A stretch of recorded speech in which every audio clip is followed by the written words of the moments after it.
YouTuber నా అన్వేషణ అన్వేష్ పై Cyberabad cyber crime police స్టేషన్లో కేసు నమోదైంది. తెలంగాణ డీజీపీతో పాటు పలువురు ప్రముఖులపై తప్పుడు వ్యాఖ్యలు చేశాడనే అభియోగం అతనిపై నమోదైనట్లుగా సమాచారం. ప్రపంచ దేశాలన్నీ చుట్టేస్తూ తెగ ఎంజాయ్ చేస్తూ ఆ వీడియోలను అప్లోడ్ చేస్తూ పాపులారిటీతో పాటు డబ్బులు కూడా సంపాదించుకుంటున్నాడు అన్వేష్.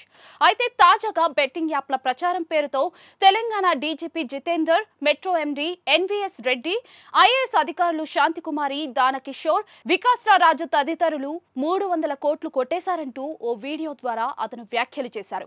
అయితే అన్వేష్ అవాస్తవ తప్పుడు సమాచారం ప్రచారం చేశారంటూ పోలీసులు సుమోటోగా ఎఫ్ఐఆర్ నమోదు చేశారు.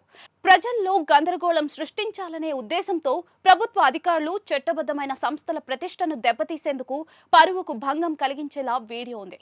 అధికారుల విశ్వసనీయతను దెబ్బతీసేలా, ప్రభుత్వం మీద వ్యతిరేకత, ద్వేషాన్ని కలిగించేలా ఆ వీడియో ఉంది. తప్పుడు సమాచారాన్ని వ్యాప్తి చేసేలా వీడియో చేసిన కంటెంట్ క్రియేటర్ అన్వేష్ మీద చర్యలు తీసుకోవాలి అని సైబర్ క్రైమ్ ఠాణా కానిస్టేబుల్ ఫిర్యాదు చేశారు. దీంతో సైబర్ పోలీసులు అన్వేష్ పై కేసు నమోదు చేశారు. దీనిపై అన్వేష్ ఎలా స్పందిస్తాడో చూడాలి.